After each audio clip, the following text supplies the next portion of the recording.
आज पिंपरी चिंचवडमध्ये येण्याचं कारण म्हणजे आपल्याला सगळ्यांना माहिती आहे, मधल्या काळामध्ये आमचं महायुतीच्या सरकारचं अधिवेशन चालू होतं आणि त्या अधिवेशनामध्ये बजेट अधिवेशन होतं. त्या अधिवेशनामध्ये आम्ही निर्णय घेतला उपाध्यक्षपदाची जागा भरायची आणि ती जागा 3 वेळेला आमदार असलेले ह्या पिंपरीमधनं झालेले अण्णा बनसोडेंना देण्याचा निर्णय आम्ही सगळ्यांनी, मुख्यमंत्री आणि दोन्ही उपमुख्यमंत्री आणि सगळ्या सहकार्यांनी मिळून महायुतीनं घेतला आणि बिनविरोध अण्णांची निवड झाली. त्यावेळेस आम्ही सगळ्यांनी त्यांचं अभिनंदन केलंच होतं, परंतु त्यांचा स्वतःचा जो होम ग्राउंड आहे, स्वतःचा एरिया आहे, त्या ठिकाणी देखील एक सत्कार व्हावा असं अनेक कार्यकर्त्यांची इच्छा होती आणि ती आजचा दिवस मी यांना दिलेला होता, म्हणून मी आज इथं आलेलो आहे आणि तो सत्काराचा कार्यक्रम होणार आहे. दुसरी गोष्ट मी माझ्या भाषणामध्ये पण सांगेन, परंतु एकंदरीतच जगामध्ये जी काही परिस्थिती निर्माण झालेली आहे, राष्ट्राध्यक्ष अमेरिकेचे ट्रम्प साहेब झाल्यामुळं त्यांनी जे काही वेगवेगळ्या देशातून अमेरिकेला माल येतो त्याच्यावर टॅक्स बसवलेला आहे. आपला पण माल जातो त्याच्यावर बसवलेला आहे, परंतु चायनावर 104% बसवलेला आहे. आणि त्याच्यामुळे काय झालंय, अनेक क्षेत्रामध्ये जरा अडचणी निर्माण झालेल्या आहेत. विशेषतः व्यापारिक क्षेत्रामध्ये खूप मोठ्या समस्या निर्माण झालेल्या आहेत आणि एक वेगळ्या प्रकारचं वॉर हे त्या ठिकाणी सुरू झालेलं आहे. आता तिथं ज्या लोकांनी त्यांना राष्ट्राध्यक्ष केलं त्या अमेरिकेमध्ये देखील असंतोष पाहायला मिळतो आणि ते तर स्वतः कुठल्या गोष्टी त्यांच्या मनामध्ये येतात त्याच ते करतात आणि त्याच्यामुळं निश्चितपणे इतर देशांवर त्याचा परिणाम होणार आहे. भारताच्या बाबतीमध्ये देखील आपला अनेक प्रकारचा माल हा अमेरिकेमध्ये निर्यात होत होता, त्याच्यावरही त्यांनी 26% म्हणजे 24 का 26% टॅक्स बसवलेला आहे आणि त्याचाही नाही म्हटलं तर माल निर्यात करणाऱ्यांना त्याचा फटका बसणार आहे. अशी एकंदरीत परिस्थिती निर्माण झालेली आहे. आता यांनी टॅक्स वाढवला, कर वाढवला, म्हणून चायनानी पण वाढवण्याचा निर्णय घेतलेला आहे. असं सगळे एक अस्थिर वातावरण, अस्वस्थ म्हणता येणार नाही, अस्थिर वातावरण तयार करण्याचा प्रयत्न हा ट्रम्पच्या निर्णयामुळं जागतिक पातळीवर झालेला आहे. त्याचा कमी अधिक प्रमाणामध्ये सगळ्याच जगातल्या देशांना फटका बसणार आहे. काही प्रमाणामध्ये आपल्यालाही बसण्याची शक्यता नाकारता येत नाही, कारण आपलं पण इथलं शेअर मार्केट हे फार मोठ्या प्रमाणावर गडगडलेलं आपण सगळेजण पाहत आहे. परंतु एकंदरीत मागं अशा प्रकारचे ज्यावेळेस प्रसंग आले त्यावेळेस आपण खुल्या आर्थिक धोरणाचा स्वीकार केलेला असल्यामुळं आपण त्याच्यातून काही का होईना ताऊन सुलाखून निघालो, हाही अनुभव आहे. पण देशाचे पंतप्रधान नरेंद्र मोदी साहेबांचे तर जगातल्या बहुतेक देशांशी चांगले संबंध असल्यामुळं तेही त्यांच्या असणाऱ्या चांगल्या संबंधाचा कसा उपयोग आपल्या देशाला होईल याबद्दलचा त्यांचाही प्रयत्न चालू आहे. हे झालं जागतिक पातळीवरचं. एकंदरीतच राज्यामध्ये उष्णता वाढलेली आहे. काही उष्माघाताने पण काही नागरिकांना स्वतःचा जीव गमवावा लागलेला आहे आणि पाण्याची पातळी खाली चाललेली आहे. आमचं सतत मुख्यमंत्री, दोन्ही उपमुख्यमंत्री आणि सरकारचं त्यावर बारकाईनं त्या बाबतीमध्ये लक्ष आहे आणि तशा पद्धतीनं आहे ते पाण्याचे साठे आपल्याला येणाऱ्या पावसाळ्यापर्यंत कसे पुरू शकतील अशा प्रकारचं आमचं नियोजन आहे. पण एक बातमी चांगली आज ऐकायला मिळाली, देशामध्ये यंदाचा मान्सून कसा पडणार आहे त्याबद्दलचा पहिलं जे काही अंदाज व्यक्त करण्यात आलेला आहे त्याच्यात सरासरी आपल्याकडे पडणाऱ्या पावसाच्या 103% पाऊस पडेल आणि त्याच्यात महाराष्ट्रामध्ये देखील चांगला पाऊस पडेल अशा प्रकारची बातमी आणि अंदाज वर्तवण्यात आलेला आहे. हे थोडंसं एक चांगलं आपलं त्या ठिकाणी आपल्या सगळ्यांच्या दृष्टीनं ही गोष्ट आहे, हे आपल्याला मान्य करावं लागेल. एकंदरीतच जिल्ह्याचा पालकमंत्री या नात्याने माझं सतत पुणे, पिंपरी चिंचवड, पुण्याच्या ग्रामीण भागाकडे पण बारकाईनं लक्ष आहे. आपल्या इथं कशी मेट्रो, आता मी मध्ये प्रेझेंटेशन घेतलेलं होतं, आपण आपली मेट्रो निगडीवरून इकडनं अशी बाहेरनं काढत वाकडून परत अशी फिरून आपण चाकणपर्यंत नेणार आहे. त्याचा रूट पण मी आता भाषणामध्ये त्या ठिकाणी सांगेन. पण या पद्धतीनं वाहतुकीची कोंडी सोडवण्याच्या करता जशा पद्धतीनं रिंग रोडचं काम रस्ते विकास महामंडळाच्या मार्फत आम्ही हातामध्ये घेतलेलं आहे, तसं आता PMRDA ह्याच्या वतीनं पण एक रिंग रोडचं काम हातात घ्यायचं आम्ही ठरवलेलं आहे. आणि त्यामध्ये साधारण ज्यांच्या जमिनी जातात त्यांना तिथं TDR देऊन घेण्याचं आमचा प्रथम प्राधान्य त्या बाबतीमध्ये राहणार आहे. कारण रोड झाल्यानंतर राहिलेल्या जमिनीमध्ये चांगल्या प्रकारचा फायदा ज्यांच्या राहतात त्यांना त्या ठिकाणी होतो. परंतु ई-व्हेकल आता आम्ही शेवटी ई-व्हेकलला पण टॅक्सच्या बाबतीमध्ये चांगला निर्णय घेतला आणि त्याच्यामुळं ई-व्हेकलची पण संख्या वाढेल. आता आपल्या इथंच महिंद्राचा कारखाना आहे जिल्ह्यामध्ये, तिथं पण ई-व्हेकल कार 30-32 लाख त्याची किंमत आहे. त्याच्यात पण जोरात बुकिंग लोकांनी त्या ठिकाणी केलेलं आहे आणि मोठ्या प्रमाणावर परदेशी गुंतवणूक पण आपल्याकडे त्या ठिकाणी येते. त्याचा फायदा महाराष्ट्राला इतर राज्यांच्या तुलनेने अधिकचा होतोय. त्याकरता मुख्यमंत्री आणि आम्ही दोन्ही उपमुख्यमंत्री सतत तिथं लक्ष ठेवून आहे. परवाच आम्ही राज्याची MIDCची आढावा बैठक घेतली होती, त्याच्यामध्ये देखील काय गोष्टी आपल्याला करायला पाहिजे त्याबद्दलचे आमचे निर्णय झाले आणि त्याच्यातून साधारण गुंतवणूकदार ज्या भागामध्ये कारखानदारी लावण्याचा प्रयत्न करतात तिथल्या कारखान्यांना तिथल्या भागाला प्राधान्य द्यायचं अशा पद्धतीनं आमचं नियोजन आहे.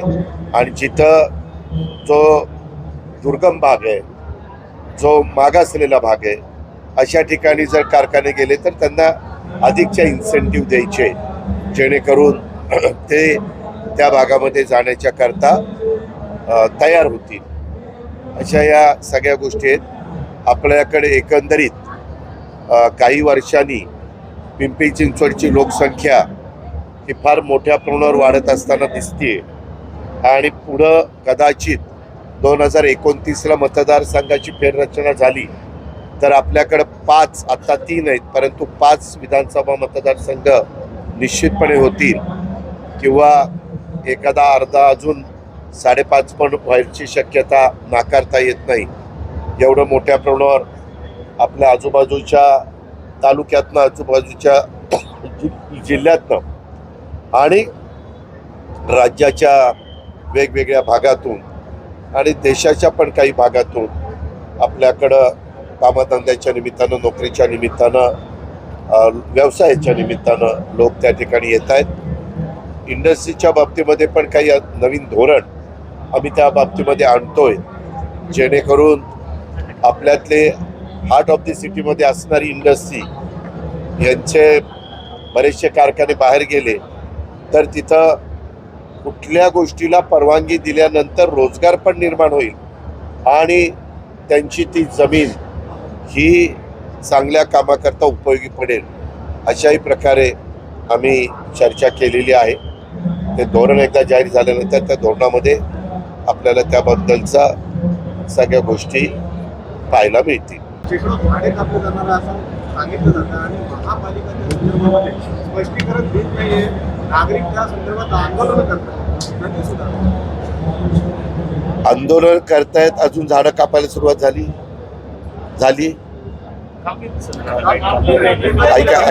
ऐका एक मिनिट, नदी कधी झाली? ज्यावेळेस वसुंधरा अस्तित्वात, पृथ्वी अस्तित्वात आली ती, त्याच्यानंतरच्या काळामध्ये सातत्याने वेगवेगळ्या पद्धतीची झाडं जर पुढं आली आणि नदीचं पात्र जर लहान होत गेलं, नीट ऐका, नदीचं पात्र लहान होत गेलं तर याच्याबद्दल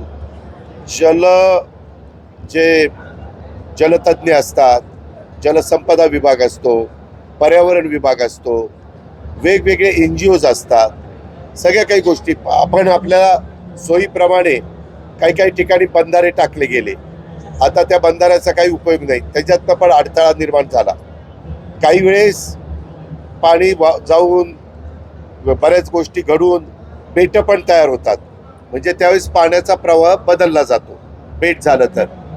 काही वेळेस त्याच्यातली बेटं पण काढली जातात जी नंतरच्या काळामध्ये तयार झालेली असतात ती. आणि मी पण पर्यावरणवादीच आहे. आपल्यालाही पुढं आज जरी आम्हाला संधी असेल तर पुढं नवीन पिढीला पण ती संधी मिळणार आहे. त्यावेळेस आमच्यावर जी जबाबदारी आहे त्या जबाबदारीचं भान ठेवून आपण त्याच्याबद्दलच्या गोष्टी त्या ठिकाणी करू. त्यामध्ये माझं आव्हान आहे त्यांनी मला भेटावं, त्यांनी दाखवावं.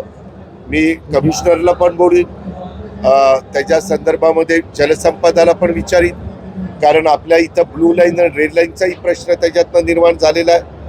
कारण काहींचं म्हणणं की ती जरा स्वच्छ केली. आता तुम्ही जर बारामतीला तुमच्या चॅनलच्या कुठल्या सहकार्याला विचारलं की बारामतीच्या नदीची आत्ता काय अवस्था आहे, मी फार तिथं चांगल्या पद्धतीनं सगळ्या गोष्टी केलेल्या आहेत आणि तिथं काही झाडं पण अधिकची लावतोय. आणि मागच्या वेळेस जो पाऊस झाला त्यावेळेस बारामतीचा आमचा असणारा खंडोबा नगर वगैरे परिसर आहे, तिथं पाणी आलं नाही. कारण पाणी वाहून नेण्याची जी क्षमता आहे, कधी कधी आपण नदीमध्ये पाईप टाकतो आणि पाईपला पण कचरा आणून अडकला किंवा लाकडं अडकली तर ते पाणी तुंबतं आणि पाणी बाहेर मार्ग काढतं. अशा बऱ्याच गोष्टी आहेत. तर त्याच्यामुळं त्यांची वाहून जाण्याची क्षमतेला कुठंही वहन क्षमता त्याला म्हणतात, तिथं अडथळा येता कामा नये. जसं पंचगंगेला भराव जे झालेत, पूल जो झाला ना आपण जातो कोल्हापूरमध्ये शिरताना, त्या भराव्यामुळं देखील पंचगंगेकडनं वरनं समजा 1,00,000 क्युसेस पाणी आलं तर पास होताना सगळे 1,00,000च्या 1,00,000 पास होत नाही, कारण भराव आहेत.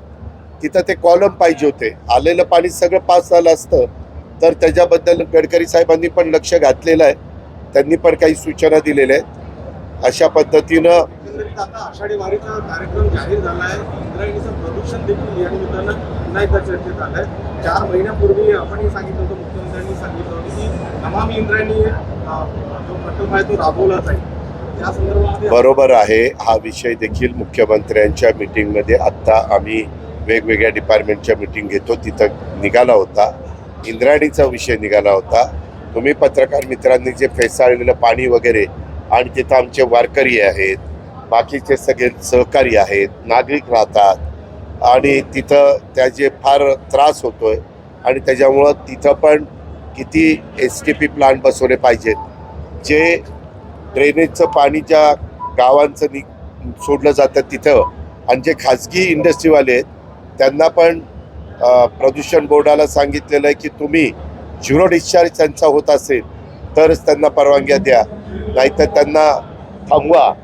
शेवटी कसं आहे, त्यांचं उत्पादन थांबवलंय, नाक दाबल्यावर तो उघडतं, तशा पद्धतीने होईल.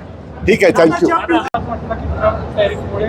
खूप मोठा परिणाम होणार आहे. येणाऱ्या काळामध्ये तुम्ही राज्यातल्या काही घटकांबरोबर जे जगात जास्त परिणाम होणार आहे त्यांची काय बैठक त्या संदर्भामध्ये मी मगाशीच सांगितलं. पहिल्यांदा मुख्यमंत्र्यांनी, दोन्ही उपमुख्यमंत्र्यांनी, इंडस्ट्री मिनिस्टरनी, चीफ सेक्रेटरी, बाकीचे सगळे आमचे प्रमुख अधिकारी वरिष्ठ आणि बेल्लार असो, MIDC इंडस्ट्रीचे सेक्रेटरी अंबलगत, असे आम्ही सगळे बसलो होतो आणि त्याच्यातून ह्या गोष्टीच्या संदर्भातली चर्चा त्या ठिकाणी केली. कारण आत्ता वेगवेगळ्या प्रकारच्या चर्चा चालू आहे. एकदा आता माल जो निर्यात जातोय त्याच्यात काय अनुभव येतोय, कारण तिथं पण अमेरिकेमध्ये पण या गोष्टीला स्थानिक अमेरिकेच्या लोकांनी विरोध केलेला आता निदर्शनं त्यांनी त्या ठिकाणी सुरू केलेली आपल्याला पाहायला मिळतात.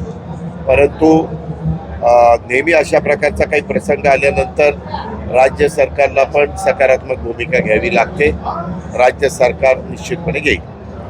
दादा तुम्ही आता काही ठिकाणी ऊन जे आहे ते जास्त प्रमाणात उन्हाचं प्रमाण वाढलेलं आहे. दुसऱ्या काही ठिकाणी अवकाळी पाऊसही होतोय, तर त्याबद्दल काही उपाययोजना कशा पद्धतीने? त्याच्याबद्दल हे ग्लोबल वॉर्मिंगचं संकट आहे, त्याबद्दल सगळ्यांनीच काळजी घेण्याची गरज आहे. आपल्या नद्यांचं प्रदूषण, आपल्याकडं वृक्षतोड होते, मोठ्या प्रमाणावर वृक्ष लागवड केली गेली पाहिजे. नद्यांचं प्रदूषण कमी करण्याच्या करता देखील आपण कार्यक्रम हातामध्ये घेतलेला आहे. त्याच्यामध्ये आपण आपल्या इथनं जाणाऱ्या पवना असेल किंवा इंद्रायणी असेल याही नद्यांच्या संदर्भामध्ये त्याच्यात आपण काही पावलं उचललेली आहे आणि त्याच्याबद्दलचं संपूर्ण प्रेझेंटेशन मी पालकमंत्री या नात्याने घेतलेलं आहे. अनेक गोष्टी शहरामध्ये उद्याच्या काळामध्ये पाणी कमी पडणार आहे पुढं. त्याच्याकरता जसं मुळशीचं पाणी आपण पिण्याकरता पुण्याला घेतो, तसं आपल्याला ठोकरवाडी का काही ते एक धरण आहे आपल्या टाटाचं, त्याचं पाणी हे साधारण मला वाटतं 12 का काही TMCचं ते धरण आहे. ते पाणी आपल्याला पिंपरी चिंचवडला मागावं लागेल. आधी पाणी राज्य सरकारचं धोरण आहे प्यायला, दुसरं पाणी शेतीला आणि तिसरं पाणी इंडस्ट्रीला. इंडस्ट्रीच्या बाबतीमध्ये आम्ही मोठ्या मोठ्या शहरांनी वापरलेल्या पाण्यावर सिवरेज ट्रीटमेंट प्लांट टाकायचे आणि ते पाणी इंडस्ट्रीच्या करता द्यायचं, असा पण कन्सेप्ट आम्ही स्वीकारलेला आहे. कचऱ्याची विल्हेवाट लावण्याच्या संदर्भामध्ये देखील आम्ही काही पावलं उचललेली आहेत. ज्या मूलभूत गरजा पुणे पिंपरी चिंचवडच्या आहेत आणि आजूबाजूच्या परिसराच्या आहेत, त्या सगळ्याच्या संदर्भामध्ये लक्ष घातलं गेलेलं आहे. शिवाय आपल्या इथं बरेच वर्ष प्रलंबित असणारा जी गोष्ट आहे ती म्हणजे विमानतळाची, त्याचे पण जमीन आता विरोध आहे. त्या ज्या भागात विमानतळ करणं आता क्रमप्राप्त आहे, कारण हवाई उड्डाण मंत्रालयाने पण तीच जागा फायनल केलेली आहे आणि त्याच्यामुळं पुढच्या पिढ्यांच्या दृष्टिकोनातनं आपलं संरक्षण विभागाचं विमानतळ असल्यामुळं आज 10:30पर्यंत विमानं उडणार नाही, प्रॅक्टिस चालू आहे. ज्यावेळेस इंटरनॅशनल फ्लाईट तुमच्याकडे चालू होतात त्यावेळेस एक तर धावपट्टी अजून आपली लांब पाहिजे आणि दुसरी गोष्ट म्हणजे आज 10 वाजेपर्यंत बंद, उद्या 12 वाजेपर्यंत बंद असं चालत नाही. 24 तास ते विमानतळ वापरलं गेलं पाहिजे आणि म्हणून आपल्याला शेवटी संरक्षण विभाग देखील महत्त्वाचा आहे देशाच्या संरक्षणाच्या दृष्टिकोनातनं. त्याच्यावर हे डिफेन्सच राहील विमानतळ. आणि दुसरं मात्र जे आपण करून पाहतो डबल धावपट्टीचं, एक टेक ऑफ करता एक लँडिंग करता, जसं आपण नव्या मुंबईमध्ये केलं. नव्या मुंबईमध्ये साधारण जुलै ऑगस्टमध्ये डोमेस्टिक फ्लाईट सुरू होतील आणि नंतर काही दिवसांनी इंटरनॅशनल फ्लाईट सुरू होतील. आपल्या पुण्यामध्ये पण इंटरनॅशनल फ्लाईट सुरू झालेल्या बंद करण्यात आल्या का, तर काही दिवस टेक ऑफ घ्यायला परवानगी नसती, त्याच्यामुळं अशा सगळ्या गोष्टी आहेत. आता एकंदरीत दीनानाथचं प्रकरण आपण मध्ये निधी मिळाला नाही असा खरं तुम्ही मला किती वर्ष ओळखता सगळे पत्रकार. तो रस्ता आहे फक्त 600 मीटरचा. का दर मंगळवारी माझ्या घरी देवगिरीला राष्ट्रवादी काँग्रेस पक्षाच्या सगळ्या आमदारांची MLA MLC सगळे मंत्री, प्रांताध्यक्ष, प्रफुल्लभाई असे सगळे प्रमुख लोक, असे सगळ्यांची मीटिंग असते दर मंगळवारी. जर एखादी सुट्टी झाली तर गोष्ट वेगळी. आणि त्यावेळेस आम्ही सगळेजण बसतो आणि चर्चा करतो. काल शंकर मांडेकरनी बनेश्वरच्या रस्त्याचा प्रश्न माझ्यापुढं मांडला. मी इथला पालकमंत्री, आपल्याकडे DPDCचा आता नवीन वर्ष सुरू झालेलं आहे. रस्ता किती आहे? 600 मीटरचा. म्हणजे असा कुठं फार मोठा पण नाही. 600 मीटरचा रस्ता मला काल शंकर मांडेकरनी सांगितल्यानंतर मी शंकरला सांगितलं, तू मागणी, त्याचा तो मतदारसंघ आहे कारण तो विधानसभेचा आमदार आहे. मागच्या आमदारांनी तो लक्ष द्यायला पाहिजे होतं, त्यांनी दिलं नाही. आता त्याला मी असं सांगितलं की एक तर PMRD किंवा जिल्हा परिषद किंवा जिल्हा वार्षिक योजना ह्या 3 पैकी एकाचा निधी देऊन मी ते काम ताबडतोब त्या ठिकाणी सुरू करतो असं मी कालच शंकर मांडेकरला सांगितलं. अनेक माझे सहकारी तिथं हजर होते. ही चर्चा कालच झाली आणि त्याच्यामध्ये मी माहिती घेतली.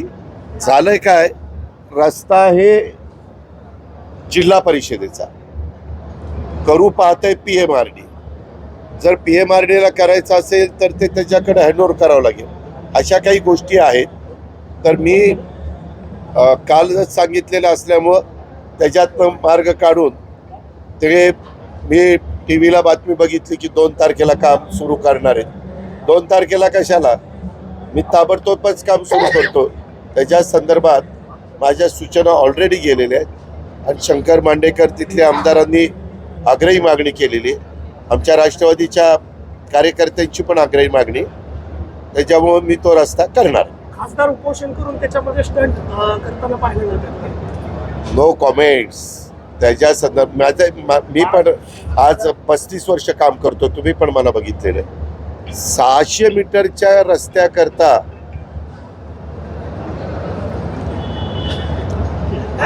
आता ह्याला 5 कोटी असतो आमदार निधी.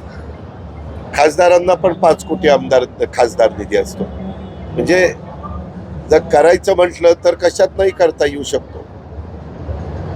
एखाद्या व्यक्तीला, आमदारांना किंवा खासदारांना किंवा लोकप्रतिनिधींना नाही ते करूनच पाहिजे तर ते त्यांच्या खासदार निधीतनं, आमदार निधीतनं 1 मिनिटात सांगू शकतात त्या रस्त्याला किती पैसे लागतात. 25, 30, 50 काय लाख हे धरा आणि रस्त्याचं काम सुरू करा. महाराष्ट्राच्या निवडणुकीत मोठा फ्रॉड झाल्याचा आरोप काँग्रेसने अधिवेशनात केला. अरे आता एवढ्या दारुण पराभव झाल्यावर हे असलं काय काय यांच्या सुपीक डोक्यात या कल्पना सुचतात. आता आमचे 100 दिवस झालेत. आम्ही कार्यक्रम राबवतोय, सगळ्या काही गोष्टी करतोय आणि किती 55 लाख काहीतरी वोटर जास्त झाले म्हणे. वास्तविक सगळ्यांना, शेवटच्या पत्रकार मित्रांनो तुम्हालाही माहिती आहे, कुठल्याही राजकीय पक्षाला किंवा कार्यकर्त्यांना किंवा नेत्यांना शेवटपर्यंत यादीमध्ये नावं टाकता येतात आणि जर काही लोकांनी बोगस नावं टाकली ती पाहायला मिळाली तर ती कमी पण करता येतात. त्याच्यामुळं त्याला काही अर्थ नाही. आम्हाला आमच्या लाडक्या बहिणींनी पुन्हा सरकार येण्याच्या करता फार चांगल्या पद्धतीनं पाठिंबा दिला, सहकार्य केलं आणि हे त्यांना काय झालं, लोकसभेला ते 31 निवडून आले तेव्हा काही झालं नाही मतदारांच्या बाबतीत. ते सगळं अतिशय आलबेल झालं आणि आता मात्र दारुण पराभव झाला की लगेच मतदारांची संख्या वाढवली. ईव्हीएम खराब आहेत, ईव्हीएम काहीतरी मॅनेज केले गेले, असं नसतं. डॉक्टरांनी राजीनामा दिलाय म्हणजे त्यांनी मान्य केली, पण त्यांच्यावर गुन्हा दाखल करण्याची मागणी होती आहे. त्या संदर्भामध्ये मुख्यमंत्र्यांनी चौकशी नेमलेली होती.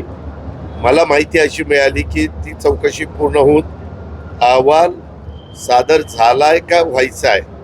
तर मी तिथं गेल्यानंतर CMशी बोलेन, कारण आम्ही 12 तारखेला रायगडला शिवाजी महाराजांची, छत्रपती शिवाजी महाराजांची पुण्यतिथी. त्याला देशाचे नेते, गृहमंत्री अमित भाई शहा येणार आहेत आणि ते आपल्या पुण्यातनंच हेलिकॉप्टरनी, विमानाने इथे येतील आणि हेलिकॉप्टरनी रायगडला जातील. आणि 18 तारखेला चाफेकरांच्या स्मारकाच्या करता देशाचे पंतप्रधान नरेंद्र मोदी साहेब येण्याचे जवळपास ठरलेलं आहे. तर तो कार्यक्रम पण लवकरच होण्याची शक्यता आहे. त्याच्यामुळं हा महिना तसा फार महत्त्वाचा आहे, कारण 11 तारखेला महात्मा ज्योतिराव फुले यांची जयंती आहे, 14 तारखेला घटनेचे शिल्पकार डॉक्टर बाबासाहेब आंबेडकरांची जयंती आहे. यामध्ये निश्चितपणे लोकांचा उत्साह मोठ्या प्रमाणावर आपण सगळेजण पाहतोय. मुख्यमंत्र्यांनी पण त्याच्याबद्दलची एक आढावा बैठक मध्ये घेतलेली होती. आम्ही सगळेजण त्या बैठकीला हजर होतो आणि उत्साहाच्या भरामध्ये त्या महापुरुषांच्या जयंत्या साजऱ्या व्हाव्यात आणि एक समाधानाचं वातावरण असावं असं. दादा विनायक शिंदेसाहेबांना विधानातला जागा नोटीस देण्यात आली आहे कर भरण्याची, म्हणजे अद्याप पण ते कर भरलेलं नाही त्यांच्याकडून. ती बातमी मी आज टीव्हीला काही चॅनलला बघितली. मी तेच तुम्हाला सांगतोय. त्याबद्दल अहवाल काय आलाय, अहवाल वाचल्याशिवाय अहवालात जे असेल ते सरकार त्याच्याबद्दलचं पुढच्या गोष्टी करेल ना. तुम्ही म्हणता असंही पण सांगितलं जातंय की काही कोटी रुपये टॅक्स दिला गेला नाही, 23 कोटी 22 कोटी असं काहीतरी 27 असे काही आकडे ऐकायला मिळतात. परंतु हे मीडियामध्ये चाललेली चर्चा आहे आणि तिथं त्या ठिकाणी ऐकायला मिळतं. महापालिकेने नोटीस दिलेली आहे त्यांना की भरा म्हणून. आता 8 दिवस झाले अद्याप भरलेलं नाही त्यांच्याकडून. बरोबर आहे. मी तुम्हाला सांगितलं ना, आपल्या मुख्यमंत्र्यांच्याकडं अहवाल आल्यानंतर आम्ही त्याच्याबद्दल मुख्यमंत्री पण ही गोष्ट त्यांनी गांभीर्याने घेतली, सगळ्यांनीच गांभीर्याने घेतली. हे असं प्रत्येकाला प्रत्येक व्यक्तीचा जीव हा महत्त्वाचाच असतो. त्याच्यात कुणाचाच हलगर्जीपणा सहन केला जाणार नाही. डॉक्टर फैसासांनी राजीनामा दिला, मात्र त्यांच्यावर अद्याप गुन्हा दाखल झालेला नाही. खासदार सुप्रिया सुळे अहो, आता तुम्ही बघताय अहवाल आल्याशिवाय त्याच्यात कोण दोषी आहे ते बघितलं पाहिजे ना. स्वतःहून त्यांनी राजीनामा दिला नाही. आता राजीनामा काही वेळेस एखाद्यावर आरोप झाले म्हणून राजीनामा देतो, परंतु ते आरोप सिद्ध पण झाले पाहिजे ना. तर अहवाल आल्यानंतर अहवालात पण असं बोललं जातं की मॅनेजमेंट जबाबदार आहे वगैरे, असं टीव्हीला बातम्या चाललेल्या आहेत. पण ते सूत्रांच्या माहितीनुसार असं ऐकायला. त्याच्या सहीनुसार तिथं पैशाची मागणी जी अहो, आहे ती तर झाली ना, ती आली ना, ती पहिल्या दिवसापासून आली.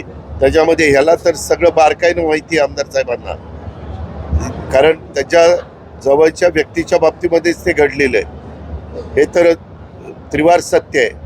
त्याच्यावर प्रत्येक गोष्ट त्यांनी खूप बारकाईने ती समजून घेतलेली आहे. तो माझ्याशी बोललाय, CMशी बोललाय आणि त्याला वेगवेगळी आयुधं वापरायचा अधिकार आहे. त्याच्यावर ह्या सगळ्या गोष्टी त्याच्या PAच्या पत्नीला न्याय मिळवून देण्याच्या करता त्यांनी पण कंबर कसलेली आहे आणि राज्य सरकार पण त्या बाबतीमध्ये सकाळ. प्रकरणानंतर धर्मादाय जेवढे काही रुग्णालय आहेत त्यांना काय सूचना, त्या संदर्भामध्ये देखील काही निर्णय झालेला आहे की जे हॉस्पिटलला गव्हर्नमेंटनी 1 रुपया नाममात्र दराने जागा दिलेली आहे तिथं धर्मादाय शब्द वापरायचा, म्हणजे जनतेलाही कळेल की हे धर्मादाय आहे.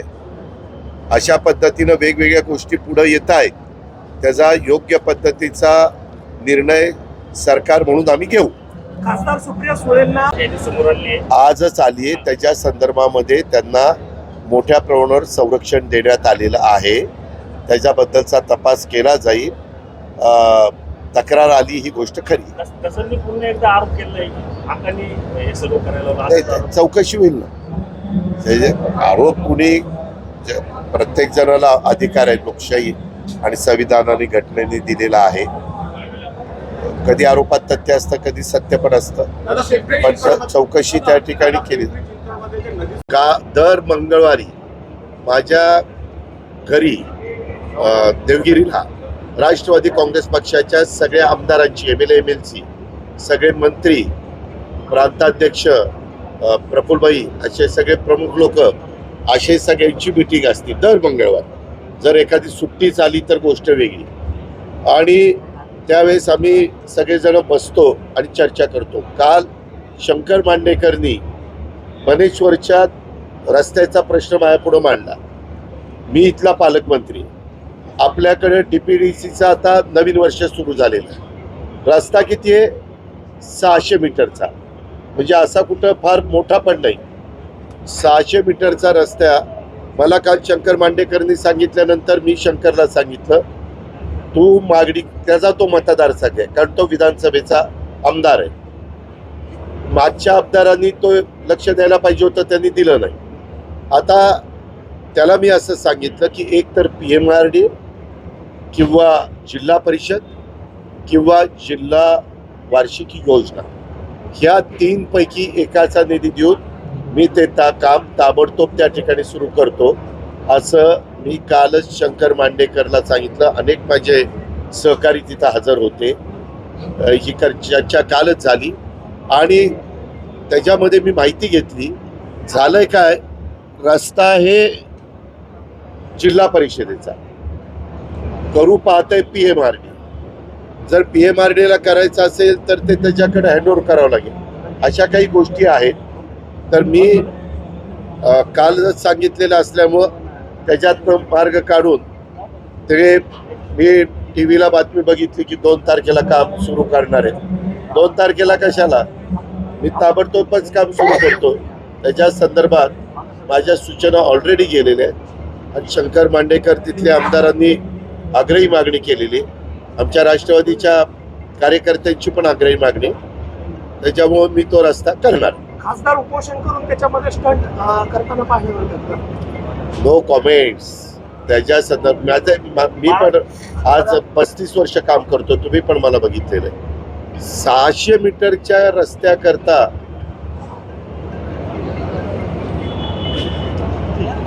आता त्याला 5 कोटी असतो आमदार. खासदारांना पण 5 कोटी खासदार निधी असतो. म्हणजे जर करायचं म्हटलं तर कशात नाही करता येऊ शकतो.